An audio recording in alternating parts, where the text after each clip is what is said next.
द्रौपदी स्वयंवर महाभारत कथा। स्वयंवर सभा में अनेक देशों के राजा महाराजा एवं राजकुमार पधारे हुए थे। एक ओर श्री कृष्ण अपने बड़े भाई बलराम तथा गणमान्य यदुवंशियों के साथ विराजमान थे। वहां वे ब्राह्मणों की पंक्ति में जाकर बैठ गए। कुछ ही देर में राजकुमारी द्रौपदी हाथ में वरमाला लिए अपने भाई धृष्टद्युम्न के साथ उस सभा में पहुंची।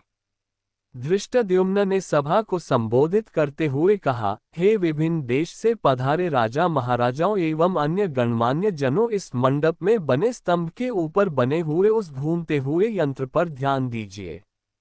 उस यंत्र में एक मछली लटकी हुई है तथा यंत्र के साथ घूम रही है।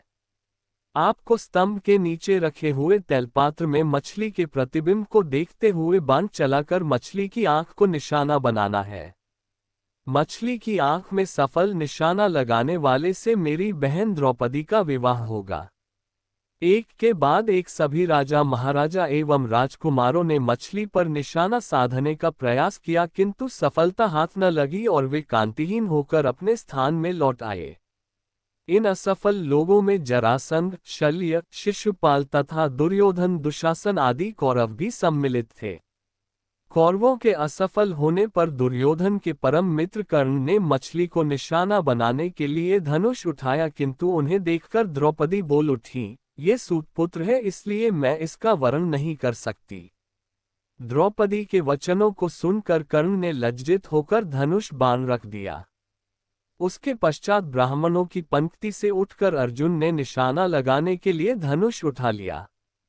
एक ब्राह्मण को राजकुमारी के स्वयंवर के लिए उद्यत देख वहां उपस्थित जनों को अत्यंत आश्चर्य हुआ, किंतु ब्राह्मणों के क्षत्रियों से अधिक श्रेष्ठ होने के कारण से उन्हें कोई रोक न सका। अर्जुन ने तैलपात्र में मछली के प्रतिबिंब को देखते हुए एक ही बाण से मछली की आंख को भेद दिया। द्रौपदी ने आगे बढ़कर अर्जुन के गले में वरमाला डाल दिया। एक ब्राह्मण के गले में द्रौपदी को वरमाला डालते देख समस्त क्षत्रिय राजा महाराजा एवं राजकुमारों ने क्रोधित होकर अर्जुन पर आक्रमण कर दिया। अर्जुन की सहायता के लिए शेष पांडव भी आ गए और पांडवों तथा क्षत्रिय राजाओं में घमासान युद्ध होने लगा। श्री कृष्ण ने अर्जुन को पहले ही पहचान लिया था, इसलिए उन्होंने बीच बचाव करके युद्ध को शांत करा दिया। दुर्योधन ने भी अनुमान लगा लिया कि निशाना लगाने वाला अर्जुन ही रहा होगा और उसका साथ देने वाले शेष पांडव रहे होंगे। वारणावत के लाक्षागृह से पांडवों के बच निकलने पर उसे अत्यंत आश्चर्य होने लगा। पांडव द्रौपदी को साथ लेकर वहां पहुंचे जहां वे अपनी माता कुंती के साथ निवास कर रहे थे। द्वार से ही अर्जुन ने पुकारकर अपनी माता से कहा, माते, आज हम लोग आपके लिए एक अद्भुत भिक्षा लेकर आए हैं। उस पर कुंती ने भीतर से ही कहा, पुत्रों, तुम लोग आपस में मिल बांट उसका उपभोग कर लो। बाद में ये ज्ञात होने पर कि भिक्षा वधू के रूप में है, कुंती को अत्यंत पश्चाताप हुआ, किंतु माता के वचनों को सत्य सिद्ध करने के लिए कुंती ने पांचों पांडवों को पति के रूप में स्वीकार कर लिया। पांडवों के द्रौपदी को साथ लेकर अपने निवास पर पहुंचने के कुछ काल पश्चात उनके पीछे पीछे कृष्ण भी वहां पर आ पहुंचे। कृष्ण ने अपनी बुआ कुंती के चरण स्पर्श करके आशीर्वाद प्राप्त किया और सभी पांडवों से गले मिले। औपचारिकताएं पूर्ण होने के पश्चात युधिष्ठिर ने कृष्ण से पूछा, हे द्वारिकाधीश, आपने हमारे इस अज्ञातवास में हमें पहचान कैसे लिया?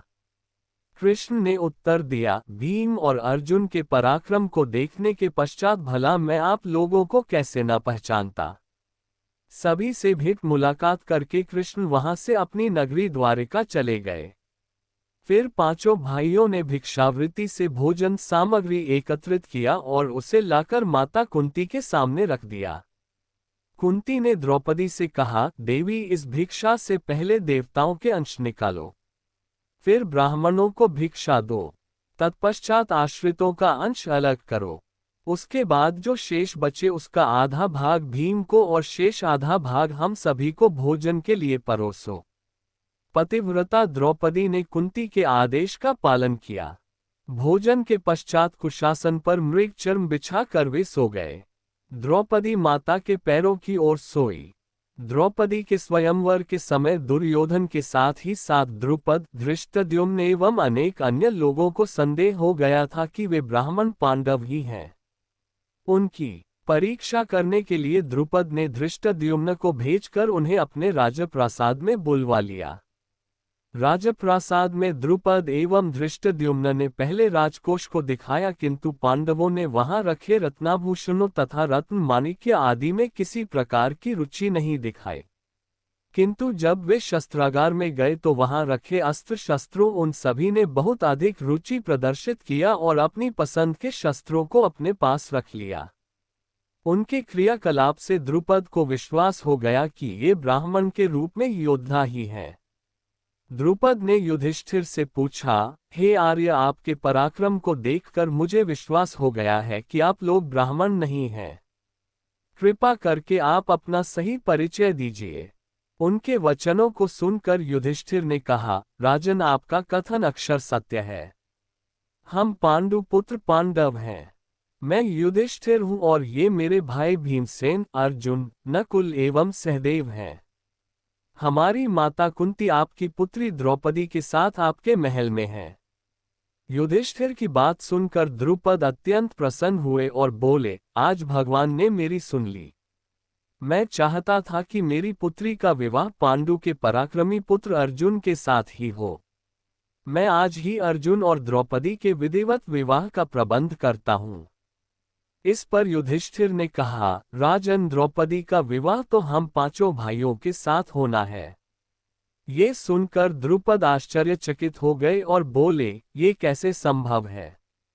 एक पुरुष की अनेक पत्नियां अवश्य हो सकती हैं, किंतु एक स्त्री के 5 पति हो ऐसा तो न कभी देखा गया है और न सुना ही गया है। युधिष्ठिर ने कहा, राजन, न तो मैं कभी मिथ्या भाषण करता हूं और न ही कोई कार्य धर्म या शास्त्र के विरुद्ध करता हूं। हमारी माता ने हम सभी भाइयों को द्रौपदी का उपभोग करने का आदेश दिया है और मैं माता की आज्ञा की अवहेलना कदापि नहीं कर सकता। इसी समय वहां पर वेदव्यास जी पधारे और उन्होंने द्रुपद को द्रौपदी के पूर्व जन्म में तपस्या से प्रसन्न होकर शंकर भगवान के द्वारा 5 पराक्रमी पति प्राप्त करने के वर देने की बात बताई। वेदव्यास जी के वचनों को सुनकर द्रुपद का संदेह समाप्त हो गया और उन्होंने अपनी पुत्री द्रौपदी का पाणिग्रहण संस्कार 5 पांडवों के साथ बड़े धूमधाम के साथ कर दिया। इस विवाह में विशेष बात ये हुई कि देवर्षि नारद ने स्वयं पधार कर द्रौपदी को प्रतिदिन कन्यारूप हो जाने का आशीर्वाद दिया। पांडवों के जीवित होने तथा द्रौपदी के साथ विवाह होने की बात तेजी से सभी ओर फैल गई। हस्तिनापुर में इस समाचार के मिलने पर दुर्योधन और उसके सहयोगियों के दुख का पारावार न रहा।